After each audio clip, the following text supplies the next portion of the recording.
of Al Arabiya News, the English language service of Al Arabiya News channel. As you know, as I said this morning, for those of you who were participants in the global discussions, our job at Al Arabiya English is to bridge the communication gap between this part of the world, between this troubled part of the world and the rest of the world. It is a job we take very seriously, and it is a job we couldn't do it without everybody who is here with us on this evening.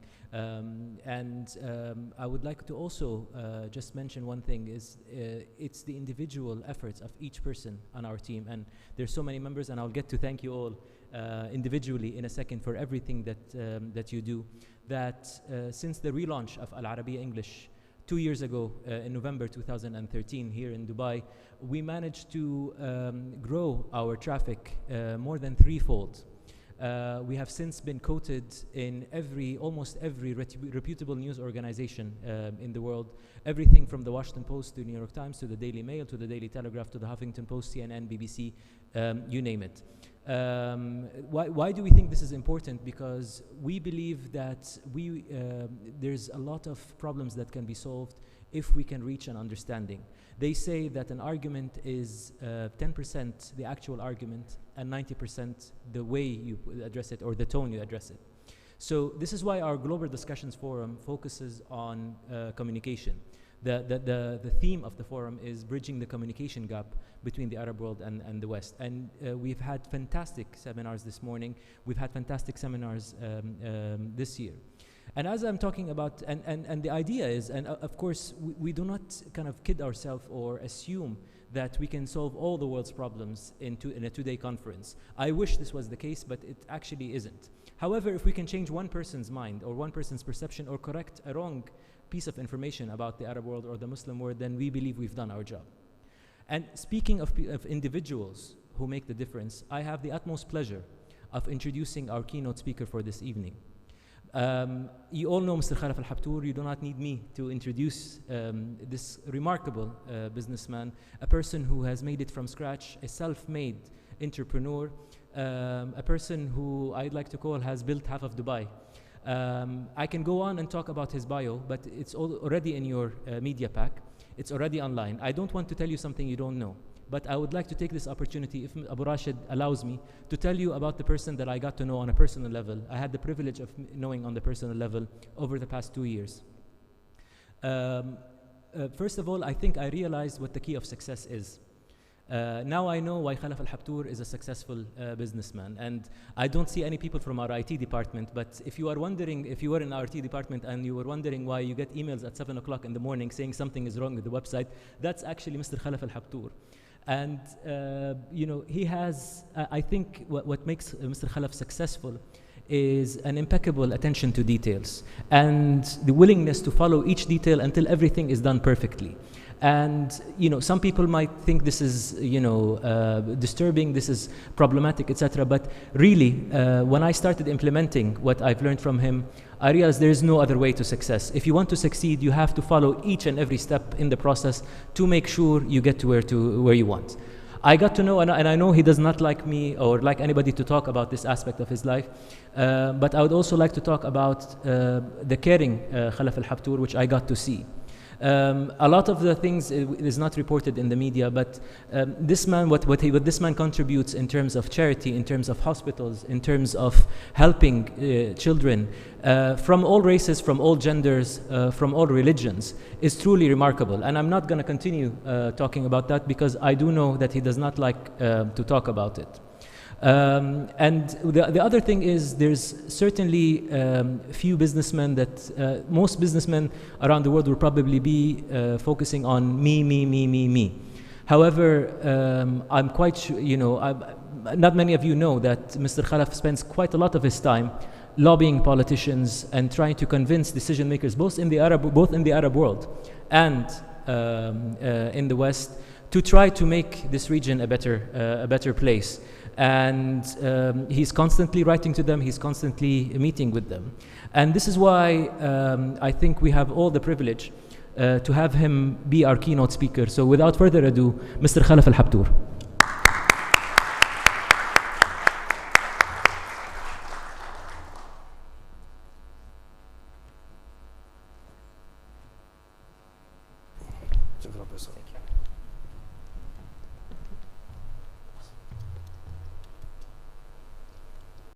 is, the more the American voter loves him. Those show that fear of Islam is dangerously on the rise.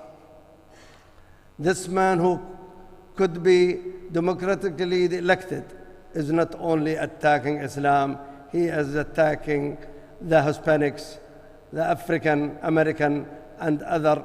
He is isolating everyone through politics and media. Trump has successfully exploited people's fear of the other, with the racism and bigotry being his tools of trade. Non-Muslims around the world are disgusted, and they are speaking out.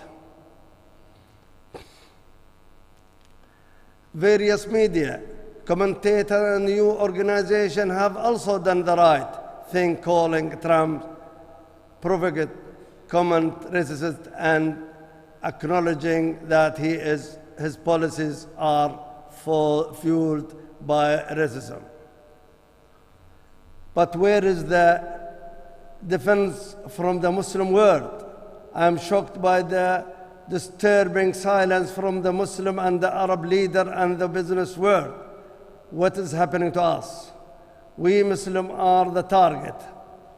Our faith is under attack, but we are behaving like lamb to the slaughter. Financial gain and political aside, how can anyone of good conscience continue to do business with this person or his companies? I meant conscious.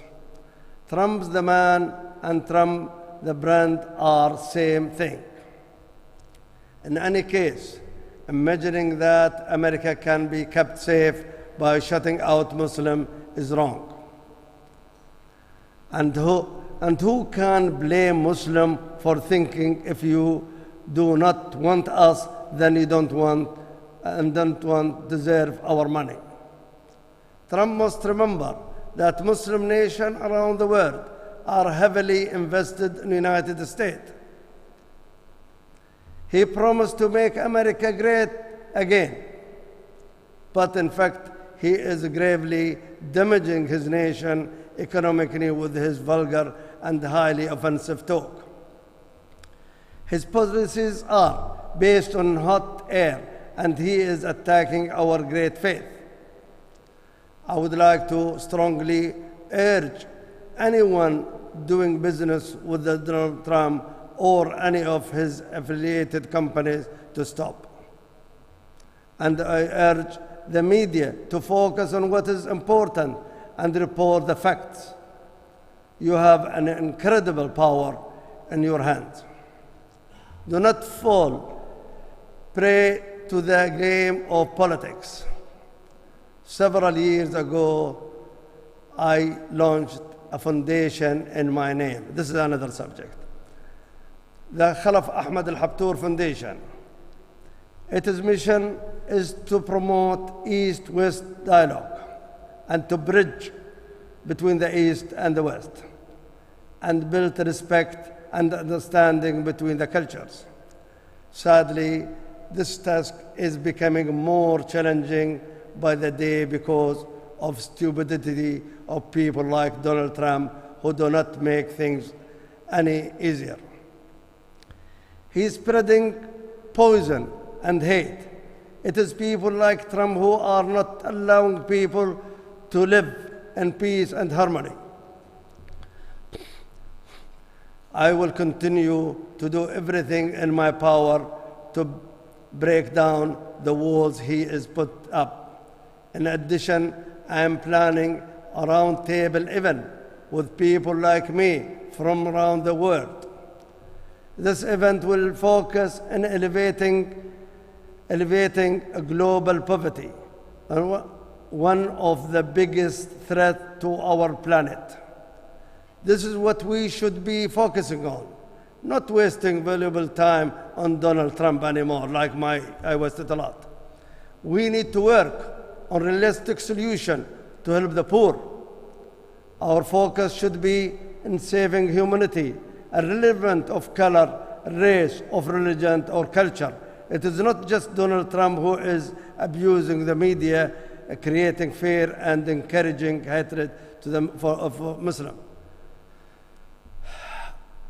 There are other. This brings me to another article I wrote about Morton Storm. I think a lot of people knows about him, which is promoted a lot by Fox News, as the Americans call them Fox. We call it Fox. Storm co-writer a book about his life as a double agent for the CIA and Al-Qaeda, and claims to have been Muslim. I was disappointed that Fox News recently invited him to comment on the Paris attack. What an insult. A terrorist claiming to be a Muslim. He is a traitor, a liar, and has blood in his hand. Fox News should never have given him any airtime. He has no moral standard and is definitely not an authority on Islam. If Fox News wanted to learn about Islam, they should have invited a real Muslim, someone who knows and practices Islam. The media has a responsibility to report the truth and not show fabricated version to get more ratings. Terrorists and terrorism should not be given platform of air their views. The role of media is to report the news as the truth.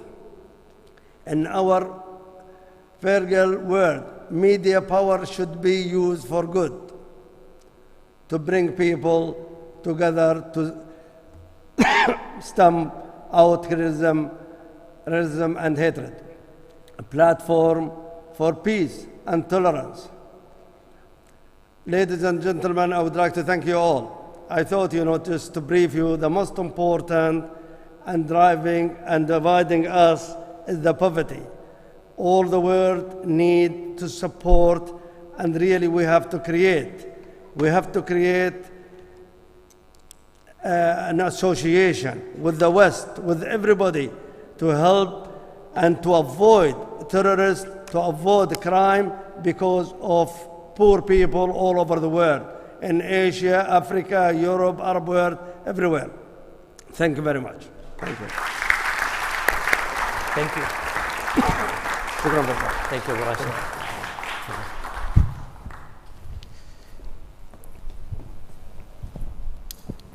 Thank you for a very insightful speech, Sheikh Khalaf. Just in case a lot of people don't know why this focus on Donald Trump, Sheikh Khalaf actually wrote on Arabiya English a few months ago, endorsing Donald Trump, as describing him as the breath of fresh air, and then recently criticizing him and withdrawing this endorsement. Let's check out this small video just to kind of catch up on what happened since, and we see how an article that was published on Al Arabiya English by Sheikh Khalaf went all the way across the world.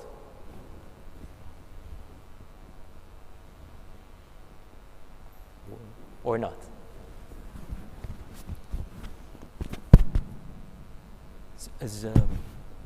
In many ways, Khalaf Al Habtoor is Dubai's answer to Donald Trump. A self-made man, head of a multi-billion-dollar property empire, he's outspoken and proud of his achievements. How much are you responsible for, would you say, of building it? A lot, maybe more than 50%. A few months ago, he viewed Trump as presidential material, but not anymore. I view him as the biggest enemy of Islam. He is a man supporting ISIS. We have common enemy, the world, us as a Muslim, is ISIS. And Trump now encouraging them, this is what ISIS want to hear. Habtoor says he is in no way anti-American. His office is adorned with artwork of Abraham Lincoln, and he received an honorary degree from Illinois College. For him, this is about overstepping the mark. You're a developer of scale. I mean, an $18 billion company. Would you work with Donald Trump? No, not me. No. I don't trust him. I don't trust him anymore. Habtoor showed me a letter he says he received a month ago from Ivanka Trump, thanking him for his public support for her father back in August, support which has now vanished. Just 8 months ago, Ivanka came here to outline an ambitious strategy to use Dubai, the more liberal emirate, as a gateway for the Trump organization into the oil and gas-rich states of Saudi Arabia and Qatar. It appears that master plan may be put into jeopardy by her father's latest divisive comments. Trump's primary partner in Dubai, Damac Properties, where the Trump organization has a golf course, is standing by him, saying it did not want to mix business with internal U.S. politics. But cracks in Trump's overseas business adventure are beginning to surface. The CEO of Lifestyle, a home decor chain based in Dubai, said, in light of the recent statements made by the presidential candidate in the U.S. media, we have suspended sale of all products from the Trump home decor range, meaning Lifestyle is pulling Trump out of 195 stores in the region and beyond. Habtoor believes it won't be the last to desert Trump here or in the wider Muslim market of 1.6 billion people. I think he damaged all his brand in all the Muslim countries. I mean, nobody will accept him. Nobody will accept his brand in any country. Remember that. And Habtoor's future plans, including this $3.5 billion project, seem unlikely to include a certain Donald Trump. John Defterius, CNN, Dubai. Well, I think that quite rightly explains it, Mr. Khalaf, and I think in your speech you've made your positions quite clear why you reversed your endorsement to Donald Trump. But allow me to, in this case, be quite literally the devil's advocate. Surely the practices of some Muslims around the world must be held accountable. I mean, fair enough, what Donald Trump might be saying might be preposterous, might be wrong, might be stereotyping a whole religion, but surely the acts of some Muslims themselves must be held accountable for part of this problem. Yes, I agree. I mean, I was right. I wrote an article about Britain, for example. Britain is inviting a lot of Muslim, and they call it human right and democracy. I mean, they were recruiting member for Daesh from Oxford Street, and I was shocked, nobody is grabbing these criminals. And they say because of human right, and there is no law or constitution to grab them from the street. And that was really very bad. I mean, the problem, most of the people who's fighting with ISIS, of course they are covered by a Muslim religion, but they are coming from the West. Very few maybe from our area here, when there. I mean, I cannot confirm, but there is few maybe, but not a lot like the West. I mean, no doubt these people damaged the name of Islam, but they don't represent 1.7 billion. There are few of them criminal and everywhere. I mean, like Oklahoma. In Oklahoma, the terrorist, one person who killed more than 200 or 300 FBI people. But we cannot pinpoint, we say Christian is criminals. We said that person a criminal. We didn't pinpoint for that white boy who killed 13 or 17 or 19 African American on the church. We didn't say the Christian they are criminals. We could believe we are Muslim, we believe in Jesus Christ, we believe in Moses, we believe in all messengers and prophet of God. This is why this is, important to us. We don't differentiate between Prophet Muhammad and Jesus Christ. To us, all our prophet and messenger of God. This is the most important. I mean, we are not permitted religiously in the Quran or in the Islam to say any insult to any of the prophet or messenger of God. But these criminals everywhere, they don't have identity, whether they are Muslim or Christian or Jewish or Hindus or Buddhists or what. They are criminal. Therefore, really, we should not pinpoint to a person who say he is Muslim or Christian, that he is criminal, he is terrorist.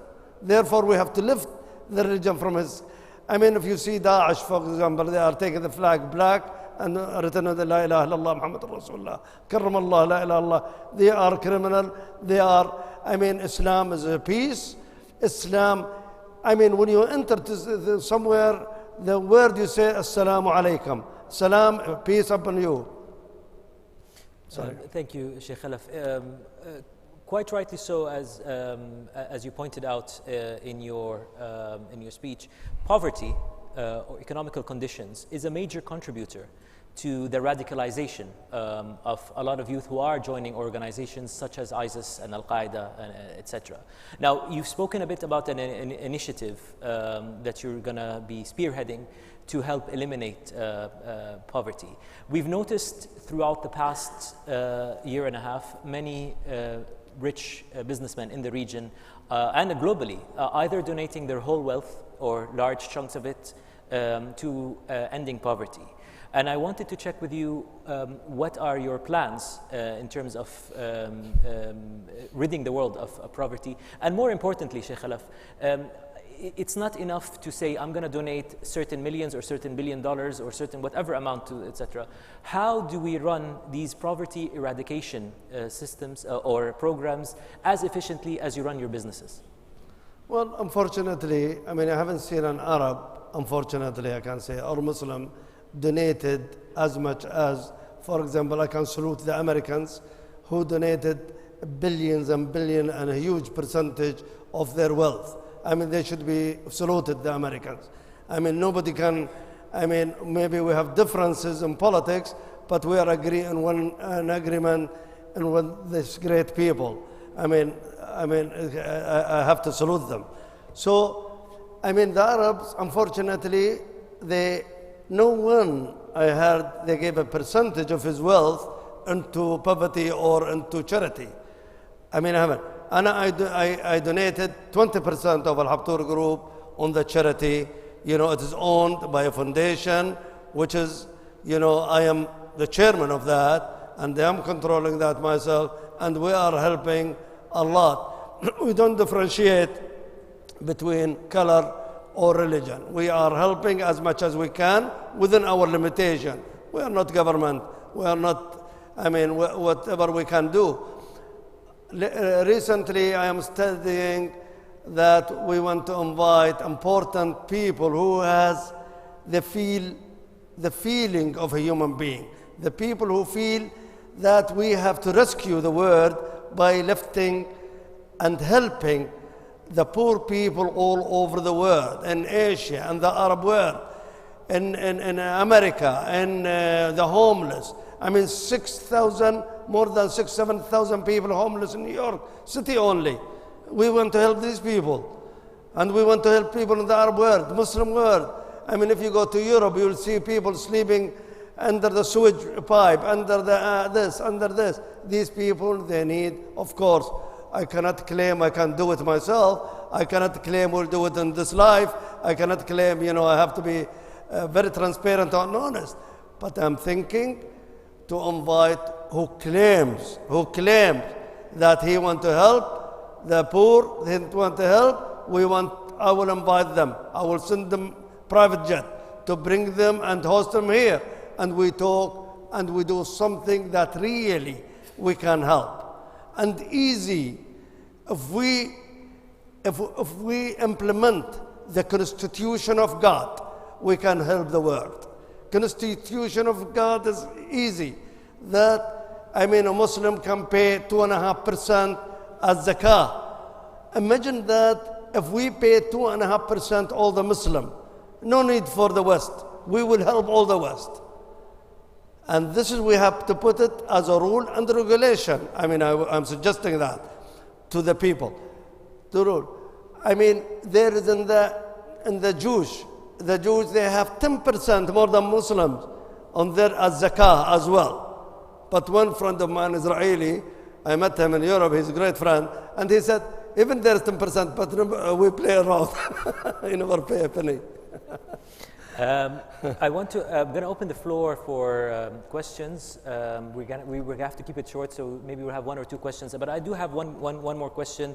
As a businessman, Sheikh Khalaf, there's really gloomy perception about next year.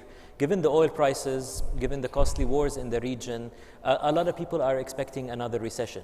As somebody who is probably you have your hand on the pulse more than anybody else in this room, what can you tell us what to expect next year? Well, I can't talk about my country, United Arab Emirates. I think United Arab Emirates, they are clever to manage our cash flow. I mean, when I say cash flow, I'm talking about when I manage my own company. I mean, if there is a gap, it should be filled on that time. And I think my government is doing very well, and they are filling the gaps if there is any small gap, and they know how to do it, and we have a lot of reserve. Yeah, but I cannot talk about other GCC countries. Right. Do we have any questions from the floor? Yes. Do we have a mic? Right. Let's start with Walid, and then Isa, and then Ali. Assalamu alaikum. Sheikh, I've attended so many conferences, so many speeches. I've never heard such a direct and unfiltered speech like you did today. So I really salute you for this. Thank you, sir. The only thing really, let me be blunt, just like you've been in your speech. The only thing I don't agree with you is you wanted the media to combat Trump and highlight. I think it's the opposite. Let's just ignore him. Anything he says, let's not report it whatsoever. I think the only reason he has some polls, a high percentage in polls, because the media loves what he says. It's different. It's not what the people are used to. He's saying things that's extraordinary, and that's what the media loves. So I think ignoring him probably could be the best weapon to let him lose. It's only a view, and I would like to hear your view about it. I think I agree. I agree with you 100%. I said this many times. Even I wrote an article. I was blaming Al Arabiya of putting Hassan Nasrallah and other on the TV. Ignore us, the bad and the criminal. I agree. Thank you. May I just say, the media is like America. We're blamed if we do, blamed if we don't. So next question, please. Assalamu alaikum. There was a mention that a lot of the radicalization that is being achieved by ISIS or Al-Qaeda is because of poverty. Whereas specifically with ISIS, it's not really the case. And there's a lot of people from my hometown, Saudis, who are actually well off and have joined ISIS. Now, the question and the question that I would like to ask is just like combating poverty, which is very noble and very important. I think there is a need for think tanks. Where is our Harvard? Where is our Stanford? Where is our Cambridge? Where is our Oxford? The Muslim world lacks knowledge, lacks brains, and I don't see any initiative. All of the initiatives, all of the charity initiatives, it's about building mosques or feeding people. But what about the ideology? We're facing an ideology crisis in the Muslim world, and I don't see any effort, either on the government level or on the private level, where this needs to be changed because we are reaching very critical danger. I'd like to hear your views on that, please. You do have an education initiative, ولا لا, Sheikh? I agree with you. First of all, when I was speaking about poverty and we have to do this because I don't mean Daesh. Daesh, they are well-to-do and they are well-funded and financed and supported in all areas, financially, military, technology. As yesterday, the debate, for example, they have IT people more advanced than the CIA or FBI. This was yesterday the debate, if you heard in the CNN. And but education is the most important. I agree 100% with you. I personally supporting a lot of research in universities like Illinois College in Illinois and Harvard for medical research now, and here in Dubai and in Cairo in Egypt and now we are talking with MIT also for medical research. All of this and science, and I'm supporting, I mean, a lot of personally. I'm talking about, I don't like to talk, but I have to tell you that. I mean, a lot of an American University of Cairo, for example, last time when this criminal slaughtered 21 Qibti Christian Egyptian, I went to the American University and I sponsor, you know, I mean, by I paid, I mean, more than $10 million to the university to take care of the Qibti children as a priority if they have children. If they don't have children, then to give it to the outskirts of Cairo who is in need. I think that's enough, huh? We have one last question from Ali Khudairi. Sheikh Khalaf, good evening. I'm Ali Khudairi, a former American diplomat, now a businessman. First, thank you for your gracious hospitality, and to Sheikh Zayed for building such a wonderful multicultural society here in the UAE. I don't think, frankly, we could have had this discussion in many other Arab countries. I say this as an American, as a Muslim, as an Arab. My question to you is the problem, I think as Muslims have a problem in the Muslim world. For many years, people blamed Americans or the legacy of colonialism or imperialism or the United States for the Middle East problems. But the reality is that more Muslims have died now at the hands of fellow Muslims than Americans or Israelis or others have killed.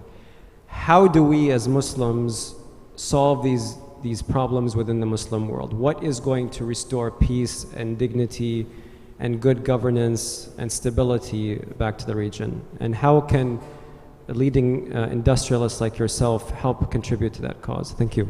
Thank you.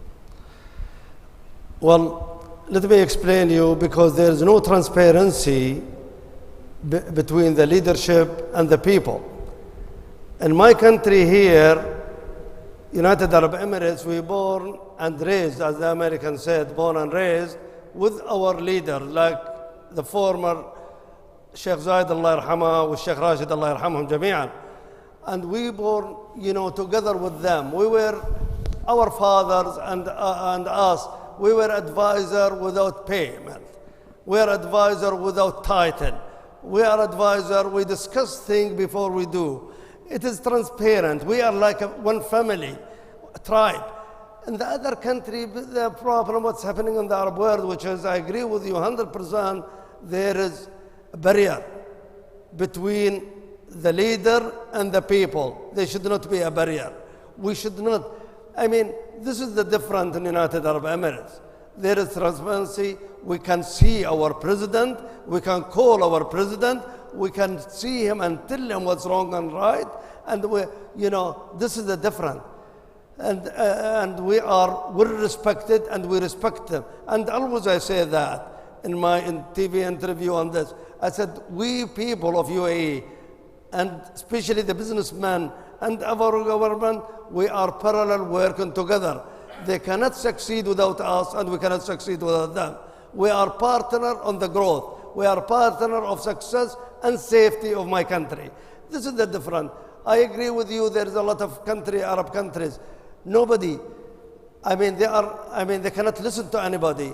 I wrote so many confidential letters to a lot of Arab leaders to warn them about the militia, Iraqi and Syrian and Lebanese and the Houthi, which is fueled by Iran, the biggest enemy of the Arabs.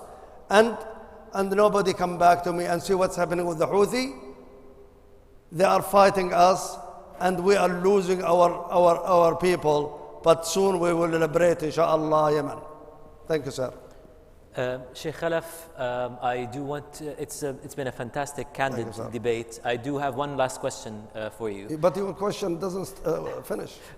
I always say that. Somebody's clapping. You're not going to get dinner. Yes, very good.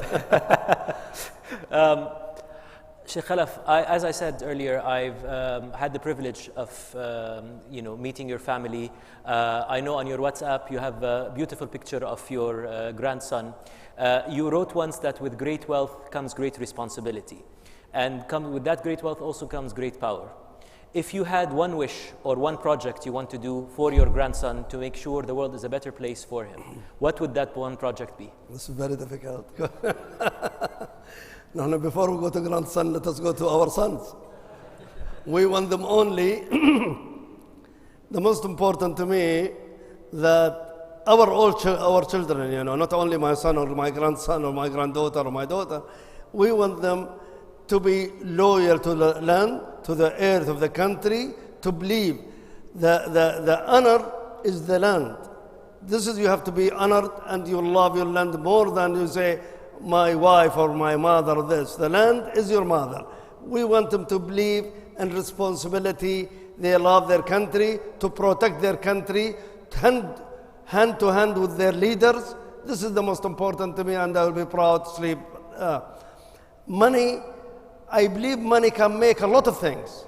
I don't believe the people say money is nothing. Money make a lot of things, provided you use it on the right thing. Money can damage things, but if you use it, مثل ما يقول في القرآن الكريم يقول إن من أموالكم وأزواجكم عدو لكم وأبنائكم، حتى الأزواج، صح ولا لا؟ الأزواج يعني الزوجة وليس الزوج، لأن نزل على محمد صلى الله عليه وسلم القرآن وليس الرجل. هذه ندافع عنها. Therefore, if we use the fund and we take care and, you know, shaped our children, our grandchildren, let them love to be proud as an Arabs, to be proud in Arabs, not only to say I am a Muslim. That's not enough to me. I am Arab Muslim. I cannot say I am a Muslim only. I am an Arab Muslim, and I am proud of that. And there is a lot of Muslims in the world, you know, but we want quality. We need a quality Muslim. We don't want to go a lot of to get Muslim. Once one Yemeni came to my house and he said, I was in New York and he's from Buffalo and wearing Yemeni clothes in Ramadan. And he said, you know, I did a great job. I was on the train. I saw one, used to be a drug dealer, etc. I converted him to Islam. I kept quiet. And he said, once I was walking I don't know where, in New York, and I saw one, he was a criminal, etc., and he was from prison, and I converted to Islam. I said to him, can you shut up? Yeah. I said, we don't want this. We have enough Muslims like that. We don't want them. We need quality. I said, go and convince George W. Bush. I said, go convince George W. Bush. Go convince Condoleezza Rice. Go convince, I said, Hillary Clinton to be a Muslim. I don't want all this rubbish. Thank you very much. Sheikh Khalaf, before you leave, I just want to say it's very rare to have somebody speak so candidly. It's very rare to have somebody speak honestly. On behalf of the Arabiya English team, we would be honored if you accept an award from us as Columnist of the Year for matching our values and for saying things as they are. Thank you very much, Sheikh Khalaf. Thank you.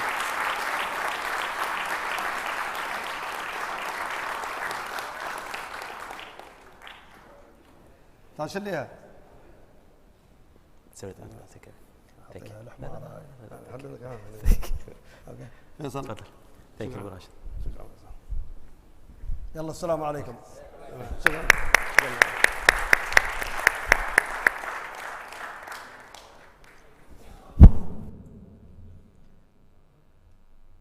Right.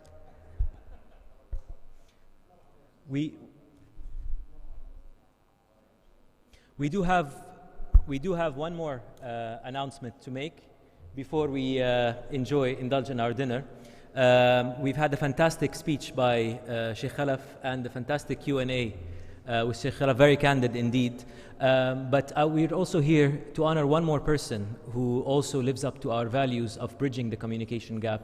It's somebody that I got to know quite briefly, and I wish it wasn't the case, but he has been incredibly helpful in helping us in our mission of communicating in Arabiya English. And I'm of course talking about His Excellency the Australian Ambassador to the United Arab Emirates and Qatar, Pablo Kang. We've seen Tom Fletcher this morning, who used to be the ambassador of Britain to Lebanon. And I think what Tom and Pablo share in common is that they're unusual in the terms of the kind of classic diplomat. I think the world needs much more diplomats who are open and transparent and are there to